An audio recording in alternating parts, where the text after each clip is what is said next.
Hello and welcome to the Kaizen Academy podcast. I'm Justin and I'm here with my co-host Cal. So Cal, I've recently Yo, restarted my singing lessons. hey, dude! Finally, Yeah, it how long of a hiatus did you break? took Take a break for? took a 1 year break. So for our Ooh. listeners that don't know, I did singing lessons for like 2 years straight, and then stopped last year when COVID first hit Sydney, and then we had the lockdown and everything, and then Mm. now we're having the lockdown again. But I've gone the opposite way. I've decided to restart my singing lessons online, of course. But like have like a bit more time because like staying at home it just frees up so much more time. I don't know. No commute. No commute. That's probably it. It's a big Uh, one. Yeah. so Wait, but I know you're dancing too, right? I Or is that am. on break? No, no, Because I no. don't know That's if you that's can that's also going. Uh, online. cutting out the commutes pretty good. Like I have a lot more time to just do random stuff. Yeah, doing dancing online as well. Um, Normally when I went, I was just going to like the place and like there was a regular class and stuff, but Yeah. there's like online classes and stuff that you can take as well. So I've been doing that. Cool, dude. And, Is Sam has Sam finally come around to it? no, he hasn't started yet. But to be fair, like he finished uni and then COVID hit like basically straight away. So Yeah. which is fair enough. I don't think he's really had an opportunity to. Yeah. But I've only been doing these dancing lessons for like a couple of weeks now. But Ah. like I feel a lot more comfortable dancing when there's like Mm. music that comes on. I feel like I have an idea of what I want to do, as opposed to Yeah. just like kind of freezing up and feeling awkward. It's like, oh no, it's like just do like I have go-to moves now. Rhythm. Cal. Oh I've got yeah. rhythm. That's Yeah. a big one actually. It's like Yeah. okay, There. actually I'm paying attention to the beat now, and I can hear it. I know what to do. Like I Yeah. try to match the beat kind of thing.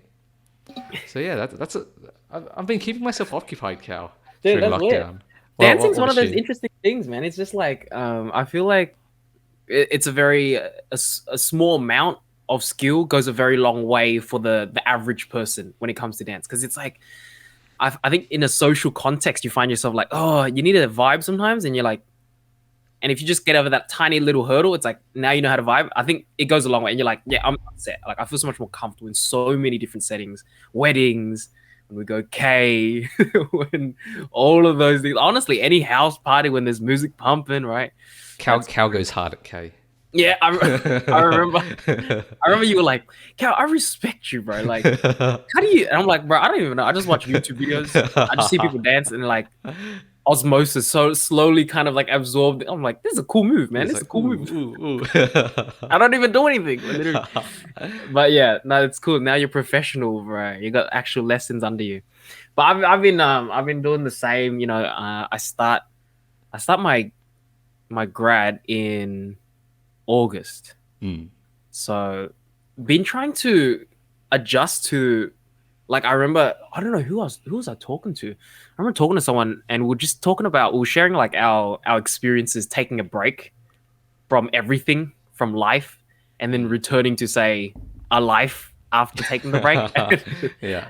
I don't know who it was. I feel so bad that I don't remember, but like I remember he or she was just saying like, make sure that you keep yourself busy, because kind of like the readjustment into say the 9 to 5 again is not as easy as you expect. And I think that's what I've been kind of pretending to myself. I'm like, oh yeah, when I start, all the responsibilities will just force me into like a schedule, which it would to some degree, but I think I'm underestimating how painful it might be if I don't get a head start on it, I guess, because I've Mm. been living a bit too, I don't know, frivolously whatever with my time, just doing whatever kind of thing.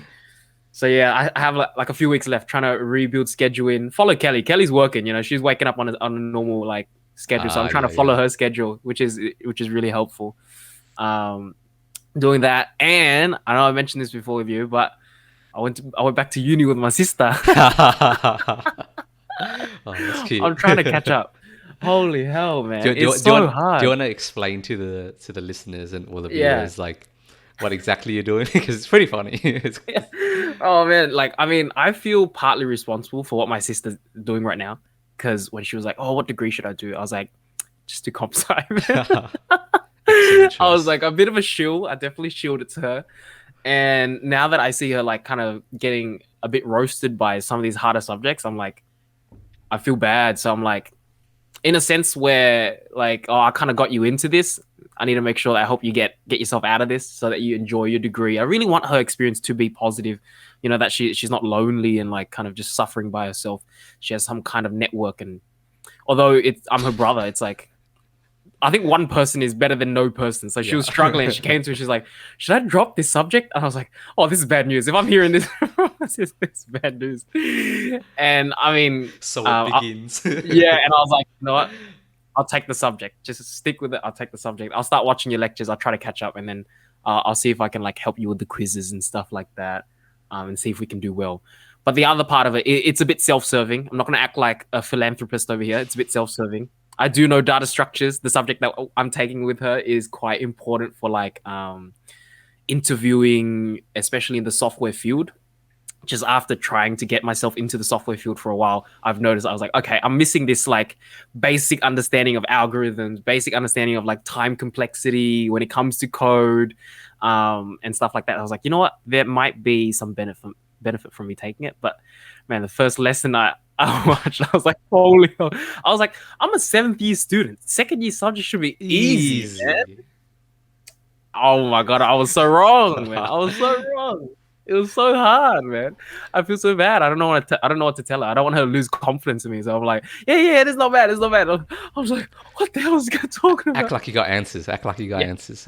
she needs like a stable, you know, someone to hold on to. So I'm like, I'm trying to be that person. So I don't want to be like, oh, I don't know what's happening. And then she's like, we don't know what's happening. And then we're gone, bro. You know, so it's hard, but actually, surprisingly, I remember you mentioned, because I asked you about this as well. You were like, yeah, it's a hard subject, but if you can appreciate kind of the maths and the beauty behind the maths, I guess, and like the beauty behind all of that, it's quite interesting. I do see it. It's definitely quite interesting. And I think because for our elect degree, I stopped at 1511, and I never got this deep. So I think I got just enough of C. I learned just enough of C so that I could hate it and not appreciate it, and then moved on. And I was like, oh my god! Now that I'm seeing it again, it's nice. With the subject, that first subject where you stopped, that's like you're learning like how the tool works, but you don't actually apply it to anything. So it's not fun. 100%. It's like, okay, like I can turn it on and like whatever, but then after that you're starting to like, oh, I don't know, it's a chainsaw, you're like cutting down a tree or something. You're actually applying your knowledge to something, and that makes it a lot more fulfilling, I guess, like a lot more interesting. It's what is it, freaking, like even one of the first few subjects they learned, like binary search trees. I was like, that is mad. This is kind of dope, bro. But I think also at the same time, it's like I learned like I literally learned very basic algorithms. So then when I did a lot of the coding tests that I had for when I was looking for like a job in software, I would apply very rudimentary algorithms, and I would write my code in very simple ways. Like I would linear search all the time. So then doing that for so long, and then doing challenges and being told that your code takes too long time and time again, and then learning about time complexity and learning about more efficient ways to go about, like, say, searching and like sorting. It's like, you know, this is actually kind of fun. You really appreciate it. I think I appreciate it a bit more than my sister, because she doesn't really have like the suffering on that at the end yet. So I'm actually slowly enjoying it, even though it's really difficult.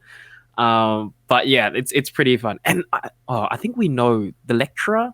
Did you see who the lecturer was for that subject? Did I tell you? Nah. Do you remember Hayden Smith?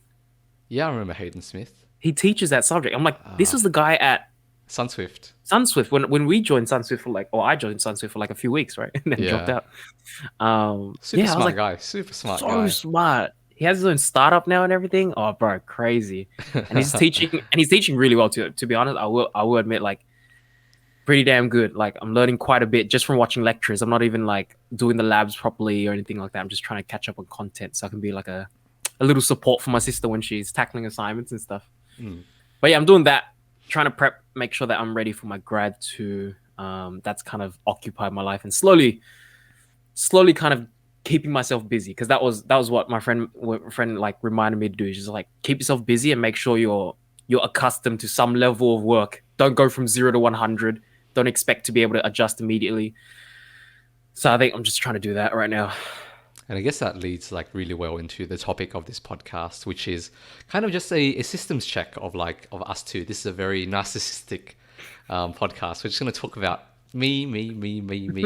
But I guess this leads well into the first one, which is just kind of asking you what your current focuses are, like what's on your mind, Cal, and then after that we'll kind of go into all of the systems we have in place. So like, okay, how am I keeping up with my fitness? What systems am I using to keep up with all of my productivity stuff, right? How do I manage my tasks and stuff? And but first, we're just gonna kind of just go through like what's on our mind. So Cal, that's been on your mind, just Yeah. trying to get back to a regular schedule for your graduate program and Yeah. like helping your sister study. Getting back to the 9 to 5 life, or making sure I'm ready to like switch onto that 9 to 5 life. Because I think last time I took a break right before my Salesforce intern. Look at this. Rep that. Oh, look at that. I'm not gonna Ooh. go there anymore, so I'm just gonna rep it, make the most of it. Does that Sorry, say Salesforce. Future Force? Yeah, I'm Future Force, baby. What does that mean? I don't know, man. It's just this is what we are. It's building of the ego, you know what I mean? Right. But yeah, like I remember I took a break before Salesforce, and I was like really in a serious deep rut. But I was like, don't worry, when Salesforce starts, the pressure of the internship will kick you back into gear. And yes, to some degree, but I just like I left everything to last minute, and then the second I had to switch over to like a 9 to 5 life, I think I just felt like I was on the back foot for the whole 3 months I was there. I was just catching up and like trying to readjust my life. So I think this time around, I'm gonna make sure that give myself a head start and like I get in like a positive, because I think it's like a mood tester. I don't know, like a litmus test kind of thing. I just want to make sure that my experience there is positive, so that I don't kind of like go into it and then give myself a bad taste and I'm like, oh, I don't really like this anymore. I want to really see if I enjoy this out of merit. So I'm just gonna give it my best and see how it goes. But Definitely, yeah, because like I that's feel been a big like one if you start something on the back foot, you're gonna be back on the back foot the whole way, forever. man. Like Yeah, it's really hard to like go back to feeling like you're proactive or like on top of things when you yeah, start off behind already. yeah, and like yeah, that's the thing, eh? Like, and everyone would love to be ahead of things even sometimes, and that's like impossible once you're on the back foot. Things are just so fast paced these days. But yeah, I've been doing that. I've been reflecting on a couple like a bit of self reflection, just like Okay. this is a little deeper, and like I guess oh man, I came across like a Twitch streamer psychiatrist. Have you Dr. K. I love that guy, man. Yeah. Wait, actually, are you a big fan of him as well? Before I Uh, confess my love, I'm like, no, he's pretty cool. I haven't seen too mm, much of his stuff. Listened to like one or two podcasts sometime last year yeah. because like some of the streamers that I like were on. But he's a chill guy. Oh, yeah. He's true. I think it's just like so accessible. You know, the information that he's putting out there is so valuable, but making it so accessible on Twitch. I'm like, this is so easy to consume, so fun to consume, I guess. But I was watching a bit of that. I was like, man, maybe I need to go. No, I do need to go. I'm just trying to build up some courage to go therapy. That's a big one, because I think I've been reflecting on just like in life, man. Just like whenever I see like things in my life where I gravitate towards, and like I unknowingly gravitate towards it because I know it brings me like a quick gratification, a quick satisfaction out of things. Like I get really scared because I'm like, oh, that's probably not healthy. And I've been trying to like just, I guess, inventory all of the things that I do unconsciously or subconsciously that I don't think are too healthy. Like sometimes I'll default and kind of escape into a movie, and kind of default and turn my brain off and escape into this or escape into that. And like, yeah, I've been trying to be more mindful so that anytime I do kind of default into those things and I let those emotions or my feelings kind of run me instead of the other way around. I've been trying to like, trying to maintain that and kind of reflect on why I'm like so. I don't know, like say sometimes like someone texts me something and I see the notification, I'll read it. I'm like, oh, I don't want to reply to that right now. It brings too much stress or whatever it is, and then I'll just avoid it. I'm like, oh. I'm like, Right.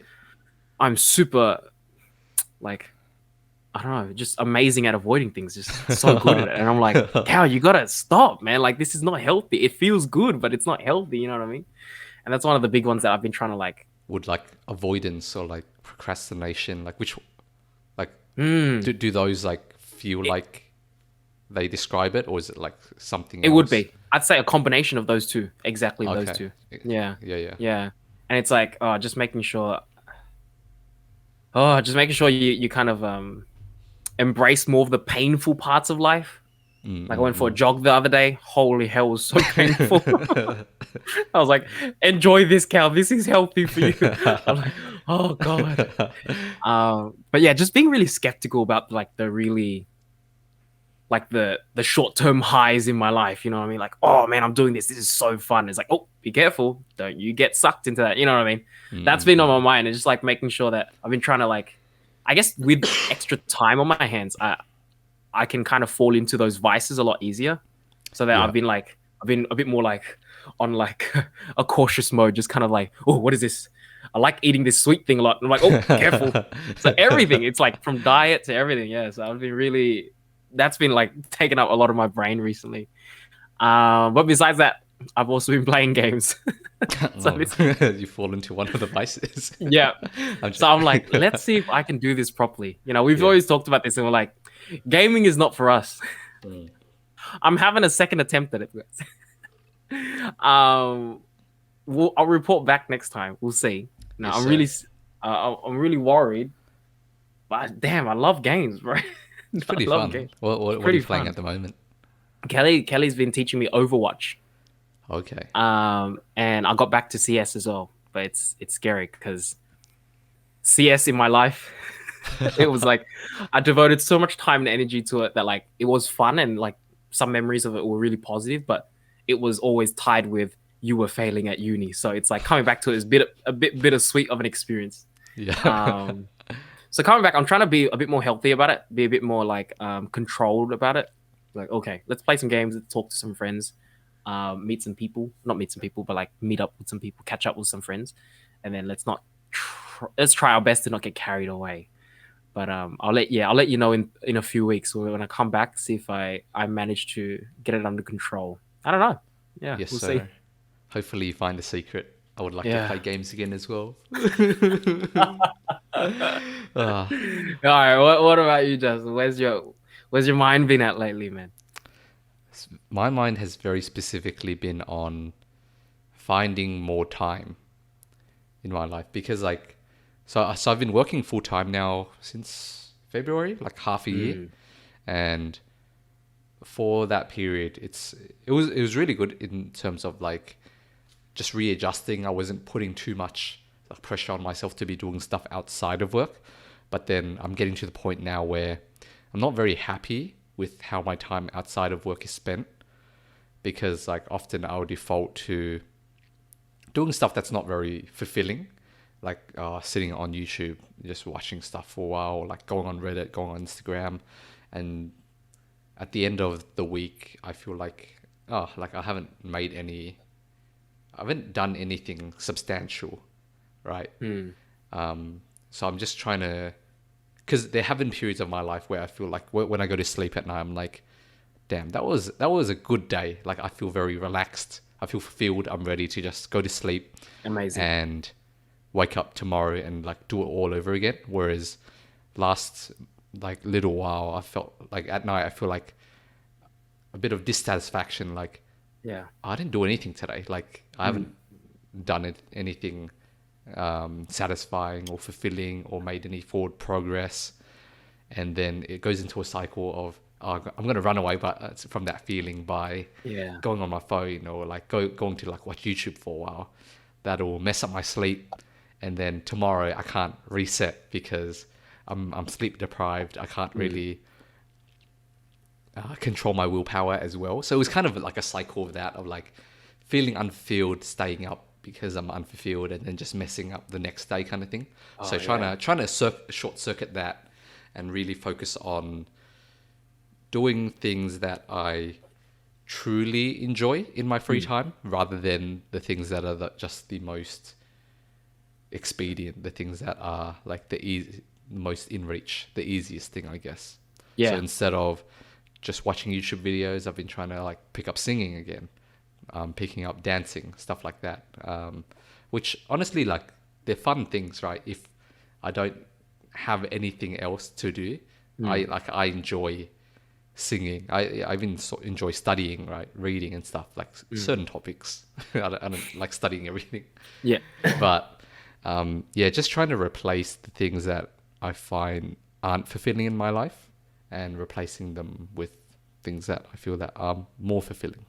Yeah. Yeah, like it's hard, man. Like, because all of the things that you default to, I think that's what I was trying to get at. I guess that's a really nice way to put it. Like, a lot of things that I default to, I found were not the good things. So it's like, although naturally feeling like, oh yeah, this is right, this is what I should be doing, scrolling through YouTube. It feels natural. It feels like instinctive. It's like, oh, but that's the wrong instinct. That's a bad habit, and like just making sure that I'm like keeping all of those bad habits in check. Man, that is so much effort, man. Like, And I feel like why? that's something that we develop as we mature, I guess, like being able to tell the difference between the things that are like short-term rewards, like okay, like you develop a feeling of this will make me feel good now, but I know it's the wrong thing to be doing. I feel like 100%. you kind of get a better instinct for that kind of stuff. But yeah, that's Yeah. kind of what I'm trying to avoid. I'm trying to listen to that little voice telling me Mm. you should be spending your time. You've got limited time. Spend it like on something else. So but like that's very difficult. That's very difficult. But I've recently made a bit of headway Yeah. by coming to the realization that a lot of the reason why I procrastinate on these things is because there's a lot of like overhead. There's a lot of clutter in my mind because of like various things. So like even my physical space, when it's cluttered, I tend to like have a lot of avoidance. I'll avoid doing things I should be doing and just run away to like YouTube or like Netflix or something, because I've realized that physical clutter actually is very stressful, which is terrible because I'm a very disorganized person. So my living space is always cluttered. Dude, Or, same. or Freaking what is it?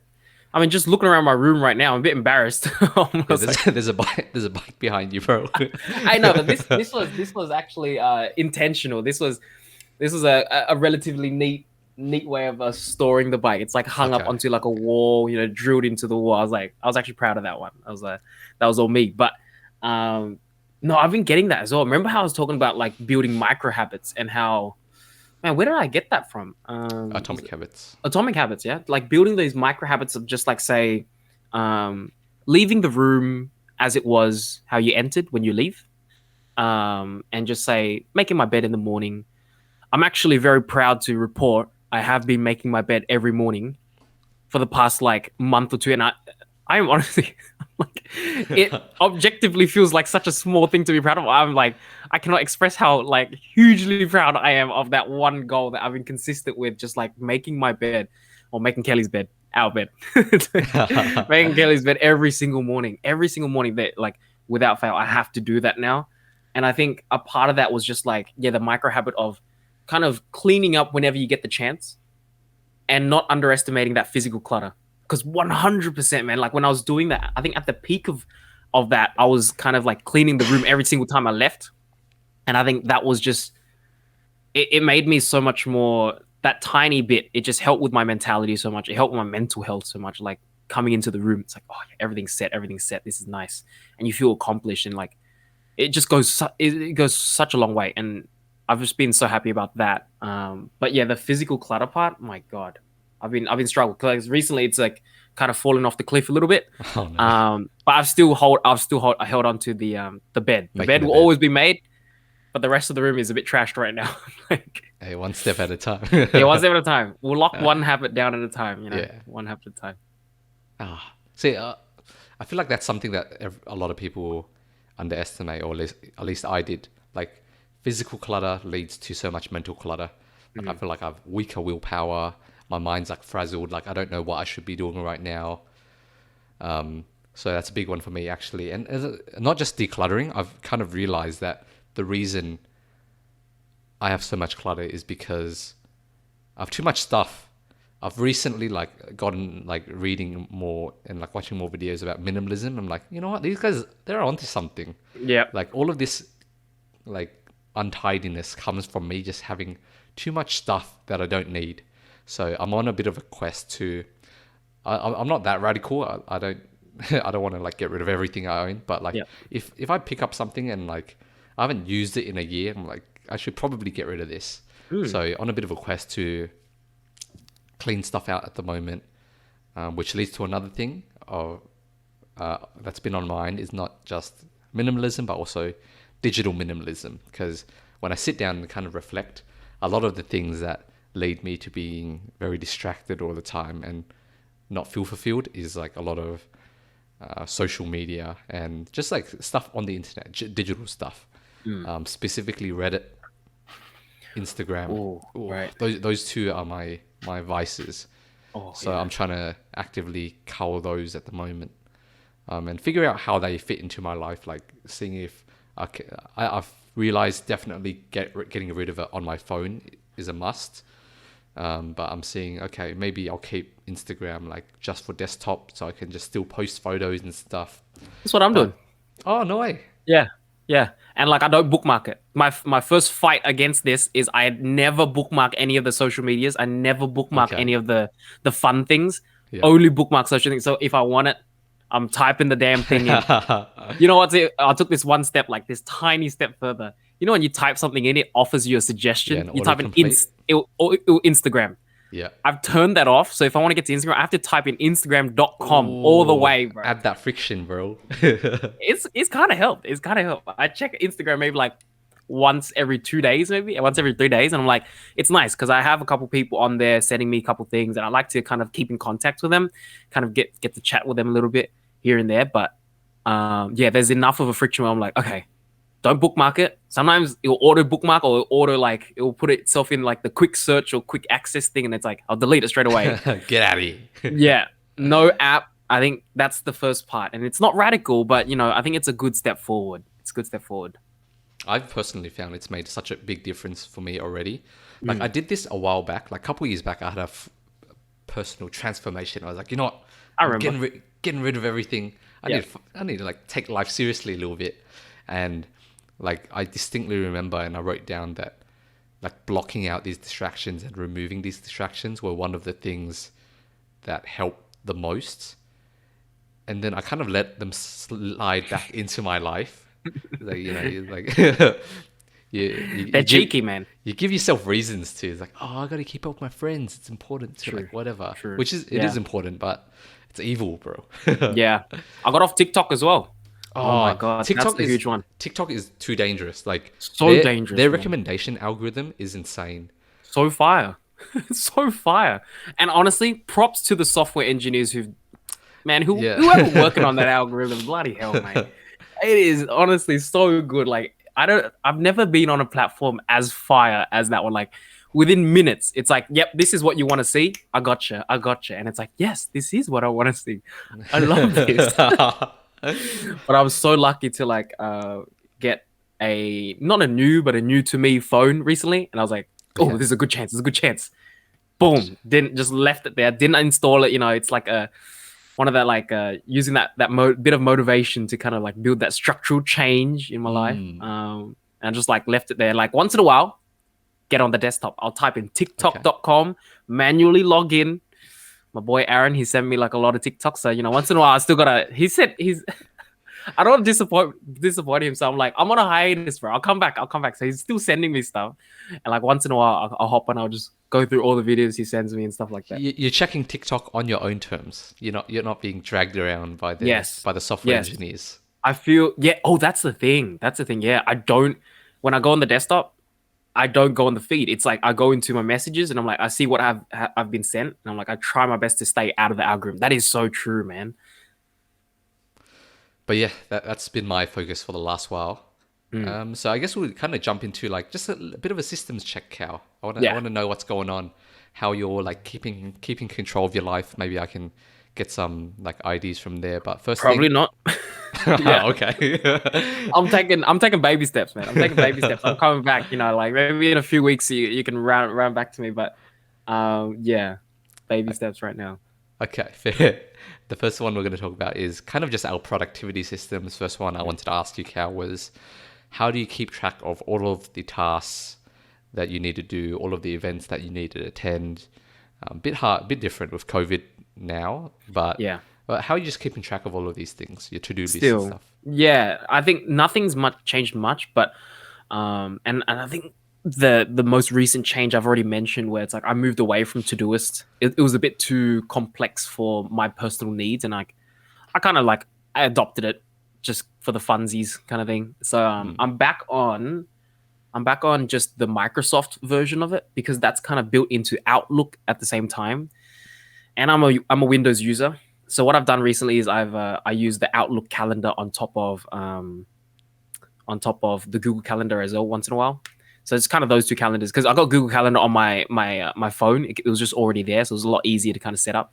But when it gets to my computer, I've done this thing where I make my calendar open up auto start when I turn on my computer. So that's the first thing that launches like in full screen.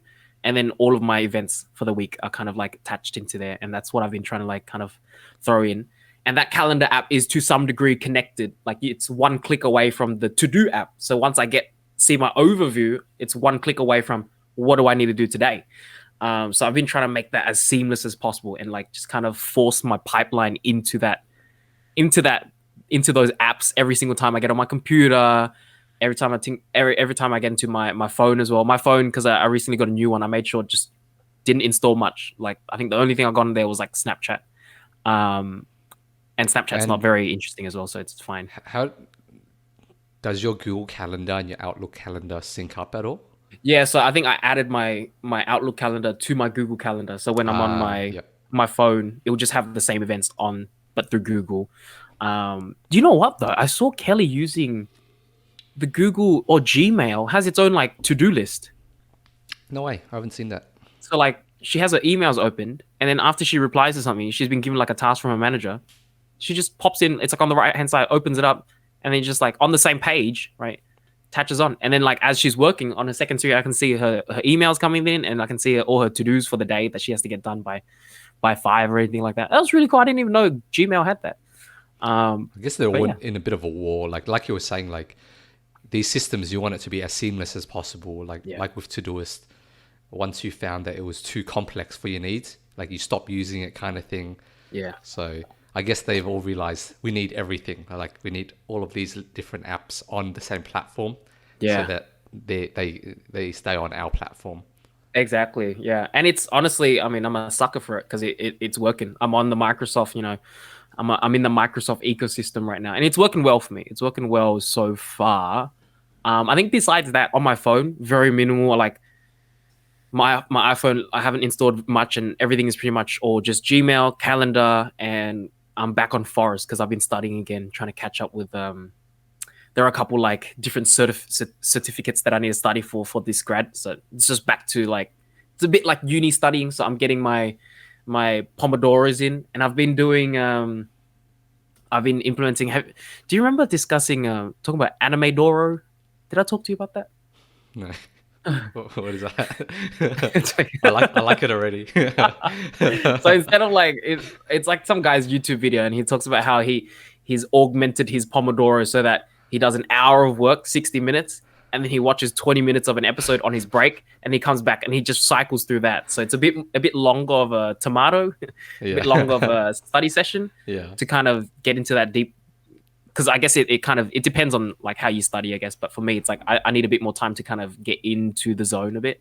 Yeah. So the 60 minutes good, and I've also got a whole bunch of like not too interesting animes, but kind of interesting animes that I have like lined up on Netflix, so that I'll hop off, I'll watch it, but they're not gripping where I'm like, I have to watch that. They're kind of like, oh yeah, this is cool. So I'll just come off and then I'll just study for another 60 Bit minutes. of a I've been break. cycling through it. Yeah, it's a bit of a Okay. break. It's a bit more satisfying because I remember in the video he says something about like the normal Pomodoro where it's like you get a 5 minute break. I'm like, what is a 5 minute break? I've always had that 5 minute break. I'm like, this is the most worthless break ever. I hate this break. It doesn't feel good. And I'm like, you know what?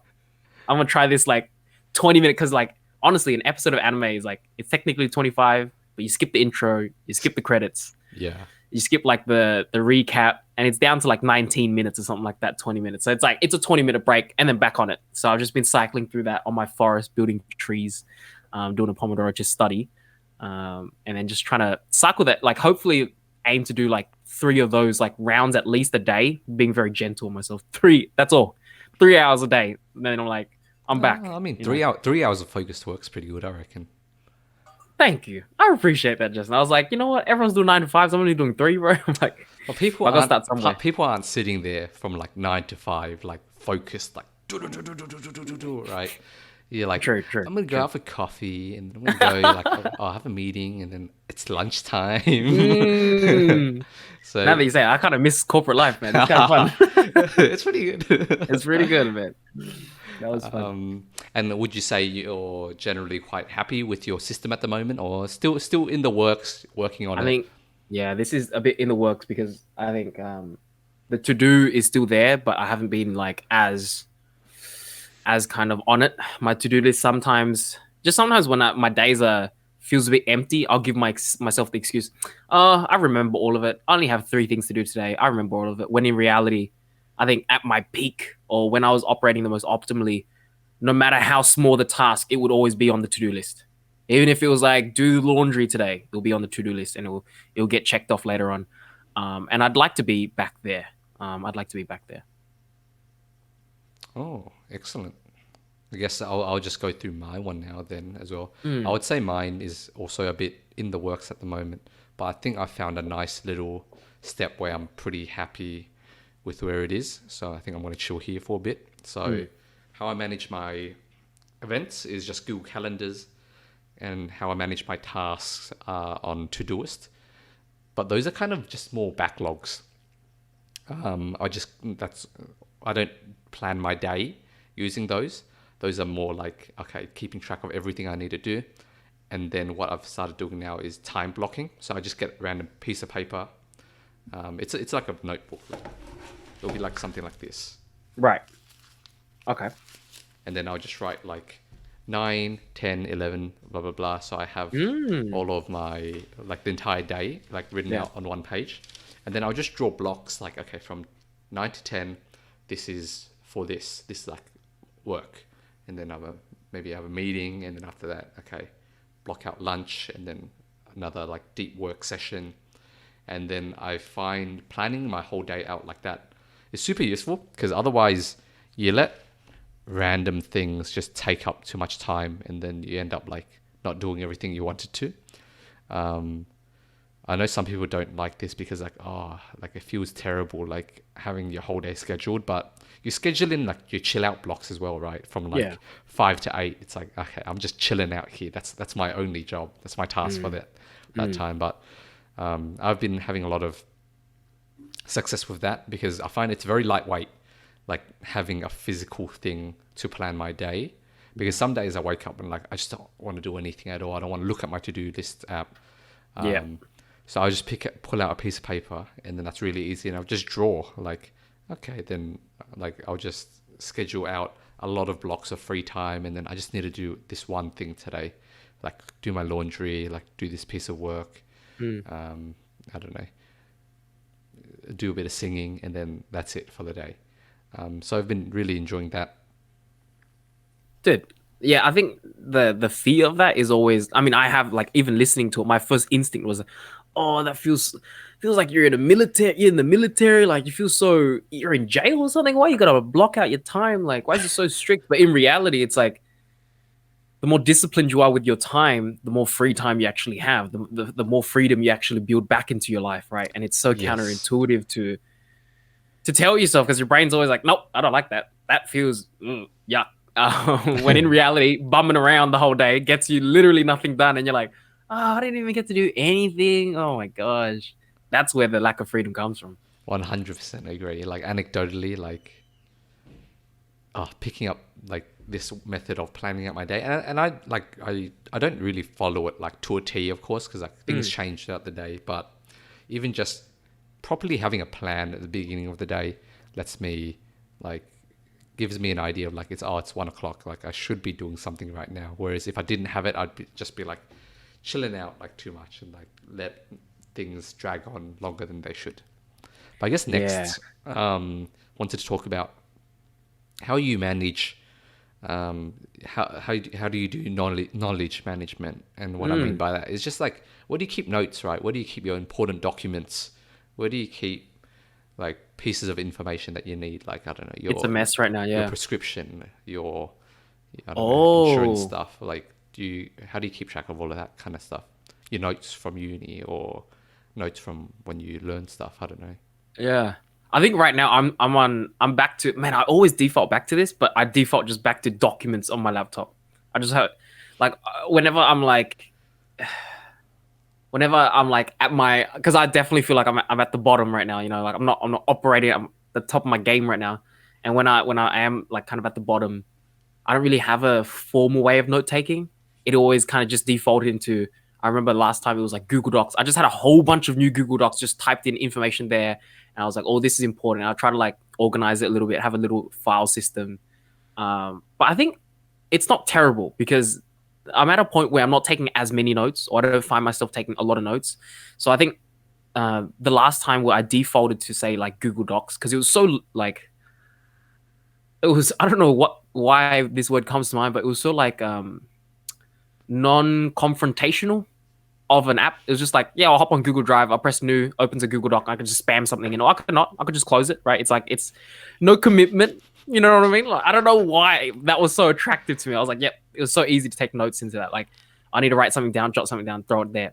I think I found myself getting to a point where I was taking enough notes frequently enough where I was like, okay, this system is no longer kind of like keeping up with all the notes that I'm taking, and everything was just cluttered. And then I had to move to something a bit more robust, I remember. But then nowadays, I don't find myself taking a lot of notes, not doing a lot of knowledge management in the moment. I think I definitely foresee myself doing it a bit more soon. But yeah, right now I just have a whole bunch of Word docs on my desktop. It's a bit messy. It's a bit messy. And just in files, man, in files. What about you, Justin? So your one is just Google Docs and Word Docs. Yeah. Fair. Fair. I've gotten to a point where I'm very happy with my knowledge management stuff. Alright. Like, Yeah. I was kind of like working on it for like 2 years, like trying out like what things I like. I started with like Evernote. I started with Google Drive, Right. moved to Evernote. I'm on Notion now, and like I finally settled into a system where everything just fits well. Like, so I keep everything here. So details about like my budgeting or like my glasses or like important documents, I'll just scan it and just chuck it on Notion. Or like taking notes for a course that I'm taking, or taking just like jotting down some random notes or random thoughts that I have from a random YouTube video. They all fit into a nice system in Notion. The system's called Para. I think I've brought it up on the podcast before. Yeah. But you can read about it on this guy. His name's Tiago Forte, and it's just a method of how to organize all of your documents and stuff. But I won't go too much into it. But I'm very happy with that system. And then apart from that, I use Bitwarden for managing secrets, so passwords or like access keys, stuff like that. Important things, and it's just a password manager. Right. I don't know, man. Notion is so cool, and it's always like I'm always in awe when I see people using Notion, just because I've had my go at it. I mean, it was just so overwhelming that I just like defaulted back into. Yeah, it would be nice to maybe have a go at it again, Notion. But I think maybe when I start working, when I actually need to start keeping tabs on certain things, it's like I'm gonna start feeling overwhelmed. I'm probably gonna upgrade, and I think I'd rather upgrade out of necessity. Then try to Yeah. like Like, try oh, to, let me try this, let me try that. Like, yeah. just add it for fun kind of thing. Yeah. I think it becomes more sustainable like that. I reckon that's the go with all of these systems that we're talking about. Like I think we've kind of realized it's not really a good idea to upgrade because something's cool, or like you preemptively try to like guess what your needs are going to be. Like, you upgrade as you need, and try to keep the system as simple as possible. Otherwise, you might just completely abandon it. Yeah. Yeah. Making something complex and then to the point where it defeats the purpose of the system. It's like, hey, this was supposed to reduce cognitive load. Why is it stressing me out so much? It's Yeah, too close and to home care. yeah, I've had too many times where I'm like, oh, that's a cool app, Justin, that you're using. Let me upgrade. I'm like, oh no, this sucks. I can't use this. This is too much for me, man. Like, I can't handle it. I gotta go back to the the paper and the pen, or I got to go back to the Stone Age. Bro. Pen and paper is so underrated. Like it's So goat, bro. Straight up, right? oh Like, the written word, bro. man, they really got it right when they created the book, bro. And the pen was just like, holy hell. No matter these crazy advancements, sometimes I just find myself literally not even a book, just a piece of paper ripped out. Like you said before, I was like, that is something in that is just like so. Maybe it's the it's like it doesn't feel like a big commitment when I rip out a piece of paper and I just scribble. You know what I mean? But it's like, yeah, this is one of the best ways I get about doing things. I feel like one of the biggest things that I had to get over for myself when adopting a note-taking app was feeling the need to make it perfect, right? Because it's in my note-taking system. It's got to look perfect. It's got to be perfect, right? It's got to be organized well. But a lot of times you just want to jot something down. So I've started like, it's kind of a mini system within that system. But if I like timestamp something at the top, like the title is like blah, blah, blah. And then with today's date, I feel more comfortable just jotting down random thoughts. Whereas if I have like something titled like, I don't know, lecture 7 of blah, blah, blah, then I feel like I have to organize it well. It's a publication. It's like a publication. It's going to be published. Yeah. Even though no one's ever going to see it. Yeah. I still feel like for me to feel comfortable, it has to be well organized. But if I timestamp something with a date, then it feels like it's scrap paper to me. I can write whatever on it. Is it like almost, it just turns it back to journaling? So it feels more private almost? I think that's probably it. Like when I timestamp something, I guess it's like, I think of it more as a way to record my thoughts right now, as opposed to creating something that I need to reference later on. Yeah. It's like, oh, this is my baby. I want to make it so perfect. But then you realize that's not it, man. That's not what you're supposed to be going for. No, that's so true. I've been trying to get into journaling as well. I think that's really important for me because I've been getting like I have a terrible digestive system, and I'd like to keep track of what destroys my stomach and what doesn't. And I think I was listening to Essentialism, and he was talking about the journaling part and talking about how, like, you don't remember what you ate last Thursday. I was like, you're right. I don't remember what I ate yesterday. Right. And so sometimes when I have stomach issues, I don't even know what I ate literally yesterday. I'm like, okay, this might be an issue because I think I need to start finding trends because there isn't really like a cure for me. There's no magical pill that's going to solve my issue. Mine's more lifestyle. So I was hoping maybe I start like a medical journey of just foods and then hopefully gateway myself into like a full journal. Hopefully like of just my thoughts and like recalling how I feel every day and stuff like that. Oh, that's fire. Best of luck, bro. I've been doing something similar-ish with my allergies. So I have like chronic sinusitis. Like I've got severe dust mite allergies for my entire life. And it's like terrible. Like it wrecks my sleep all the time. But I've like started more methodically this year, like eliminating and like implementing solutions. So like, okay, I'm going to buy dust mite proof covers, implement that, see what happens. Like, did it actually help?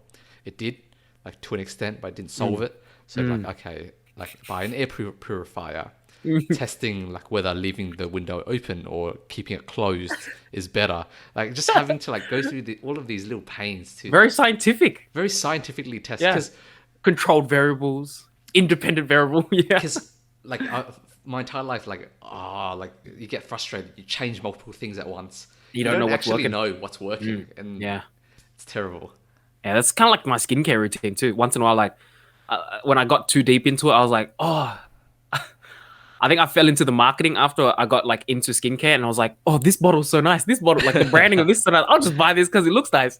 And I bought like 5 different things, and now, like I think at the peak of it, I had like 3 serums that I was using before bed or something, like some ridiculous, right? And like on top of the moisturizer, toner, and everything. And now I'm like, wash my face, moisturizer. I'm back to like the basic. I think that's, and honestly, Kelly's like, your skin's good. And I'm like, all right, you know what? I'm just keep it up like this. And then once I'm stable for a while, I'll bring on a new product, do some A/B testing. You know what I mean? And then, and then we'll see. Then we'll see. And then we'll commit, right?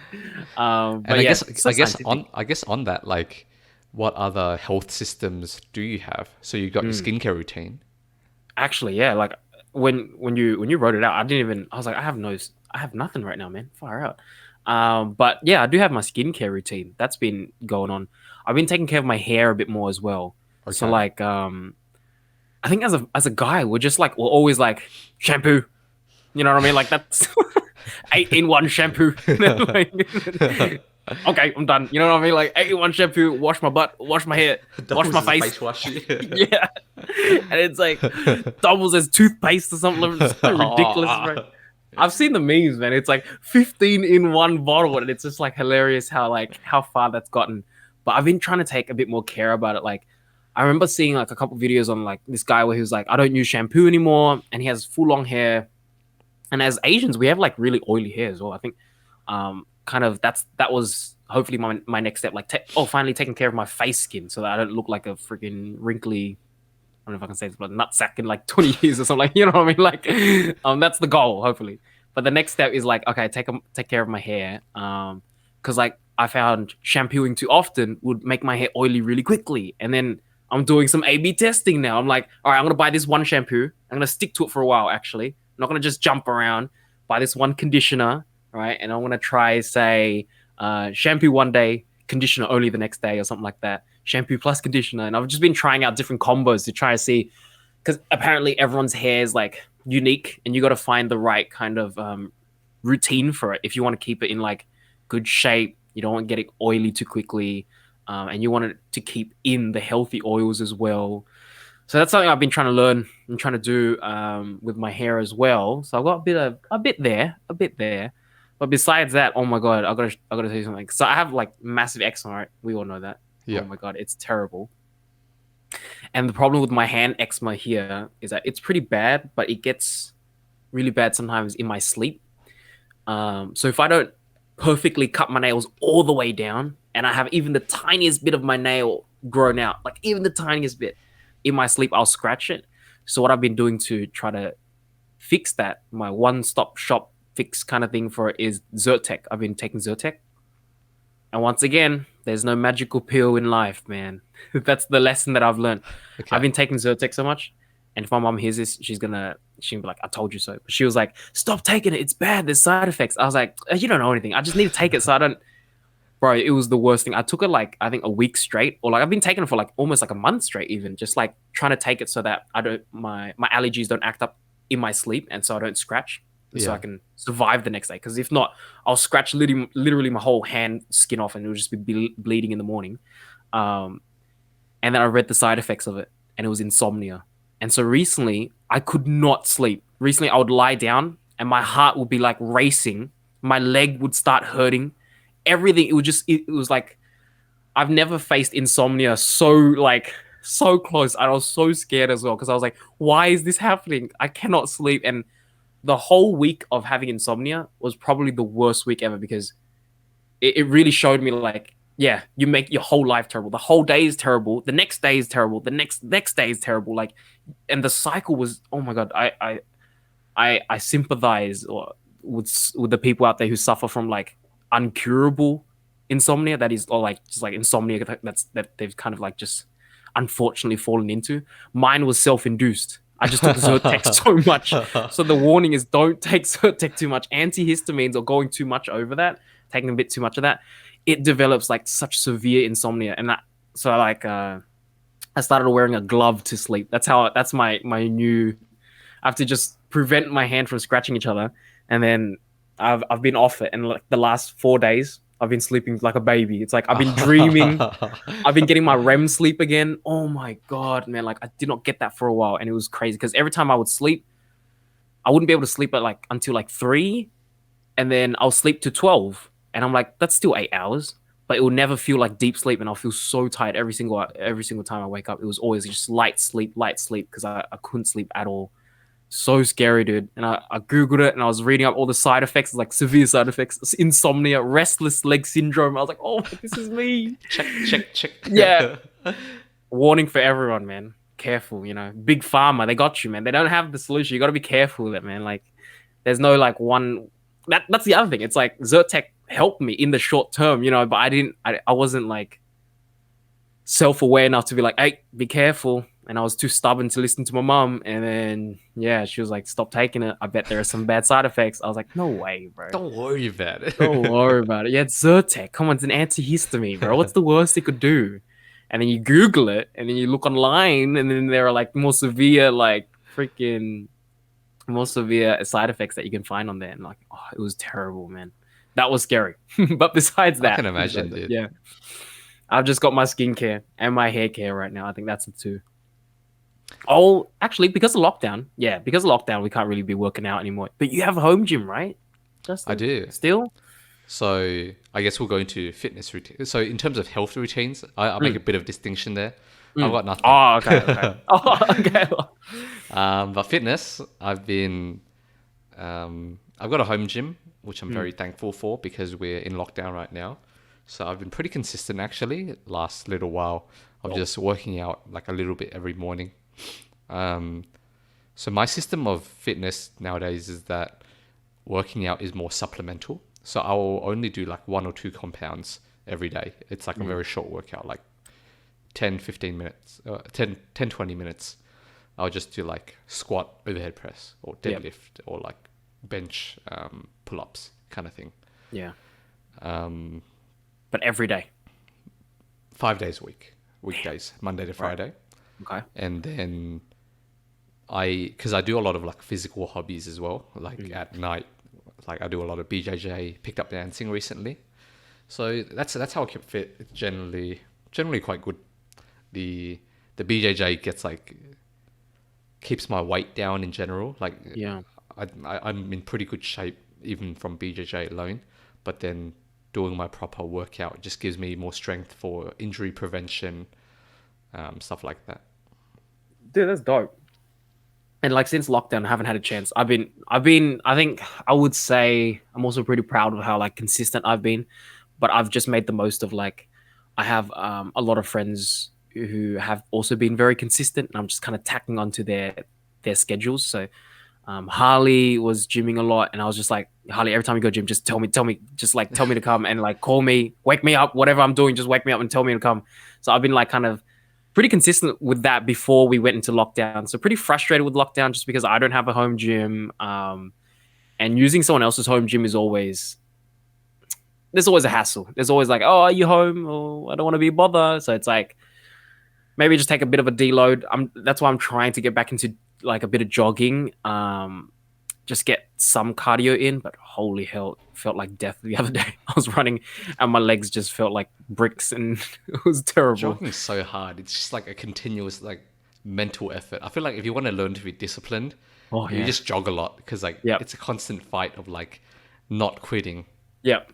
At least for And that's me. no, oh, dude. I think it's you know what? I don't know. Maybe for the No, I I think it's do for have some everyone. friends. Yeah. I think it's everyone. Like I feel like it's a constant battle.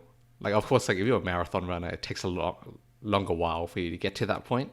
Oh, okay. Yeah, But yeah, I feel like it's just at a certain point, it just becomes a constant battle of not quitting yeah. and like tricking yourself, like just to that next light pole, and Bro, then 100%. It's like, uh, it's like David and Goliath in my head, man. Fire! Like I'm trying to run, and I'm like fighting the urge. Just like, stop moving your legs. They're like burning, and I'm like, keep going. No, you just got to do 2 more meters. You just got to do 2 more meters. Just when this song finishes. Just when this song finishes, and then when you finish the song, it's like, psych, do another song. oh, oh, that's hilarious. That's It's exactly like I feel like that's everyone. You just keep yeah, lying to yourself. yeah. I don't know, man. Like, is there no better way? I just feel like I wish maybe it's just once you're consistent, it won't be. You'll take longer to get to that point, eh? Mm, I think Yeah, so. because it just feels disheartening sometimes when I do go for a jog. I'm like, why is this so hard? Like, why do I have to fight myself so hard? But that's the struggle. Because I do remember there was a time in high school when I did jog quite like frequently and like it wasn't that bad. So I'm trying to get back to that because that's low maintenance and I think that's allowed in lockdown. I think Yeah, so. yeah. Yeah, you're allowed to go for a jog, right? So that's really one of the only things. And I bought a pull-up bar recently as well, so I'm gonna do some pull-ups. But besides that, yeah, really low key for me. Like almost nothing on fitness right now. That's fair. What about outside of lockdown? So how often do you go to the gym? Man, it was like every day. every It day. was consistent, yeah. Like, cause I was like doing nothing. I was in like a bit of a chill period, chill period. So yeah, me and Harley would go, and I did the Stairmaster machine a lot, and that thing out of a recommendation, I think Az and Patty were like, "Full, just like if you want to do cardio, just do the stair machine." And me and Harley just been doing the stair machine before the workout, so 15 minutes before every single workout. I've been trying to do that. It does make the workout considerably harder because you go into benching like full gassed out, Yeah, but I'd imagine. it's definitely been helping me hold my weight in the past few months and like getting it down a lot as well. But now that I don't have access to it, I do feel a bit anxious. I'm like, oh, I'm scared my weight's gonna come back up. I'm a bit anxious. Trying to eat a bit better, but I have nothing strict there. Oh no, I do have somewhat strict. I've skipped out on fizzy drinks. I've cut fizzy drinks Oh, almost out of my life. Like I'd say like 95% out. Like I will have a fizzy, or before lockdown, it was a fizzy drink, one drink a week. So I gave myself a day where I could, where it's like if that day was like a Friday night, Saturday night, and yeah. I'd go Go get out, drinks. have a Yeah. Coke or something. And the fizzy drink would be a beer. But Ah, because okay, I so that counts as a fizzy drink. yeah, because after I was at first I was like, this doesn't count, right? And the killer's Yeah. like, that does count. What are you talking about? I was like, all right, fine, whatever. But yeah, I've cut that out. I'm Oh, actually that's pretty awesome. happy with that. I think that's helping to some degree. I think that's helping making sure that I'm like super, super fat right now. But yeah, that's another one. Because sometimes I crave that and I'm like, it's not good for you. It feels good in the moment. It's not good for you. So yeah, that's something I've been doing. That's awesome. Well, I guess that's our fitness routines, Mm, kind of on a bit of a hold because of lockdown. But what yeah. about finances, Cal? That's another area. How do Oh you? nope. No. I just bought myself a new gaming laptop. You know what I mean? Like there is no finances. There is no finances going on right now. I'm hoping now. This is one part where I'm hoping like going into work will help me. Mm. Having like a fixed salary, right? Then you have an income stream. Then you feel responsible to actually make do of that solid income stream. I think that kind of makes it easier for me to, I think, kind of pick something up. But besides that, nothing. I'm like in debt to my sister right now, man. I owe her like 2 grand, something like that. This is your younger sister. Yeah, she has her money saved better than I do, man. It's a bit embarrassing, but that's the reality right now. You know what? I 100% see where you're coming from, Cal, Mm, because after I started having a lot more regular of an income stream, I've gotten like way better at budgeting. Because I feel like for a while, like I didn't have very consistent income when we were working on Kaizen as a tutoring yeah, business. Um, so like I basically had no system at all because there was no money for me to play around with. Like all yeah, money is like accounted for. Like yeah, yeah, like it's just gonna go down to like zero. yep, yep, Um, and it's very demoralizing, I guess. Like because I feel like for my current lifestyle, like there's a very comfortable amount that I can work that I can live on, and then I don't need much more than that. Of course, like if my income grows, like maybe it will slide up a little bit, but there's a yeah. very discrete amount that I can like live comfortably on in a month, which I found is about $2,000. Nice. Um, and once I hit that, then I can actually save. Yeah, But if I don't hit that, then like there's no point having a budgeting system at all, or at least yeah, if no, there is a point, but it felt like there was no point having a yeah. budgeting system because Mm, it would just get eaten up by like petrol or travel and like buying groceries or whatever. yeah, But when you do have money to play around with cow, I yeah. would highly recommend the system that I'm using. It's YNAB, YNAB stands for You Need a Budget, and Mm, it was a game changer for me when I started budgeting with it because it kind of fundamentally changes how you think about your money. So the way it works is just say I get paid $3,000 this month. I'll assign that all $3,000 into particular buckets. So this is just done on like a piece of software. You don't actually physically move your money out of your bank account anywhere. It still sits in the bank account, but you just bucket it out. So like, okay, $200 goes into transportation, 200 goes into groceries, 500 goes into, I don't know, eating out. This goes into like saving up for a holiday. It goes into the bucket of saving up for a house. So every single one of your dollars has a job, is what they call it. So if I'm going out and stuff, and then I use up all of my eating out budget, you're still allowed. Like the point of it is like you're still flexible, because the biggest issue I think with people's budgeting system is that when they hit a point where like, oh, they can't spend any more on what they want, but they're in the moment they want to, they just abandon the system altogether. Yeah. The rule of this is like, oh no, you can still eat out, but you've just got to move the money from a different bucket to the bucket that you want to use. Yeah. So you kind of like consciously make the decision of, oh, it's not just like $3,000 in my bank account. It's actually these $300 I'm saving up for my holiday. Do I really want to buy this thing on Amazon right now? So instead of having this big block of money that you don't know where it's going, everything has a job. So you know where it's coming from. It's like, okay, do I want to delay saving up for this holiday to go out tonight? And maybe you do, but that's like a conscious thing. It's not happening unconsciously. That's probably the most important part with any budgeting system, is that you don't unconsciously spend. Yes. I think any time in my past when my money has gone out a bit too quickly, it was just when I wasn't thinking. I would literally avoid opening my Combank app. Sometimes I'm like, I know I'll be spending too much. I'm like, I don't. It gives me a real stress to press on Combank and check how much I have. And so like, that's another thing as well, man. Like that avoidance, that procrastination to check after I've spent a bit much. I know it's like a bad kind of habit that I'm building for myself. But I feel like it's a good indicator, because this is a systems episode. I feel like it's such a good indicator that something is wrong with your system. You probably need to simplify your system or change something if you're getting the feeling of, I don't even want to look at it at all. Yes, definitely. But like, I guess in that regard, it's interesting how like every dollar there's an accountability built in, just like how we need accountability. The dollars need the accountability as well. But yeah, I think what I'm waiting for, or I'm hoping this is the case. We'll see. But when there is a solid, I guess a routine income stream, it's kind of like tacking your habit onto something that's already autonomously occurring, and hopefully that kind of, as it comes in, it's like, okay, now I have something to do. Whereas right now it's like it's so patchy, it's here and there, and it's like I don't even know what I'm working with. Exactly like you said, I don't really have anything to work with anyway. So yeah, right now it's a bit up in the air. But yeah, we'll see.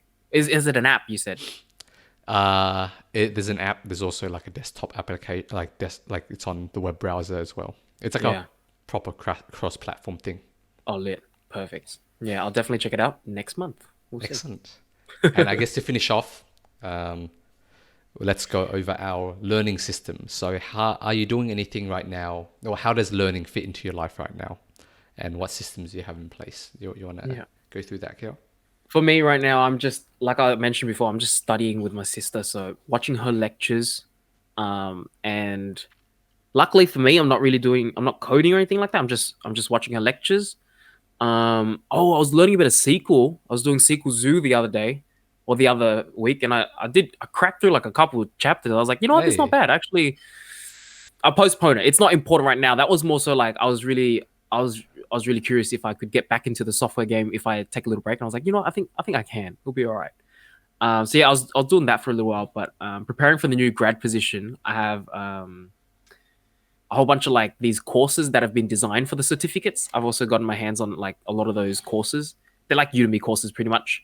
So I've been watching through those. But as for a system, not much. It's really just the Forest app right now. And it's the 1 hour Pomodoro, 20-minute anime. I'm just going to try get consistent on that. And I've just been happy with that. Like one day working on the thing with my sister, and then another day working on preparing for my grad position. That's it for me. Awesome. I'm in a similar place. Like, I'm not too focused on like too much extracurricular, I guess, learning at the moment. The things that I routinely do, I read or listen to an audiobook on my commutes. And I read after I have a shutdown period at night. So like after 9:30, no going on my computer and watching YouTube videos or anything. If I can't sleep, I read. Respect. So that's when I have time to like go into books, but I'm also trying to carve out just 2 hours a week, like on Saturdays, where I'm studying something related to my career. Oh, cool. So just doing like something on Coursera or something. What are you doing right now? At the moment, I'm working through it's kind of a textbook. It's called Hands-on Machine Learning. Mm. Yeah, it's good. Is it like proper exercises and everything? Yeah, so like it's just a book, but then at the end of the chapter, they'll have like a bunch of questions and like a few exercises that you can code up and stuff. Oh, cool. Dude, that's dope. And you're just doing this like on your own volition, right? Or have you felt like, oh, I need to get ahead in the things that have you felt like your projects are they getting a little intense where you feel like you want to just be a bit more prepared in that Uh, sense? no, not really. Oh, It's more like I like I want to feel like I'm making some forward progress in my yeah. own time. Like having, I feel like it's important to have like some self-directed learning, even though that's not a priority right now. I want it to be a part of my life so that when it does become a priority, it's a lot easier to extend the system than to build the system like from like nothing, right? So just trying to Yep. keep something lightweight that's just always there.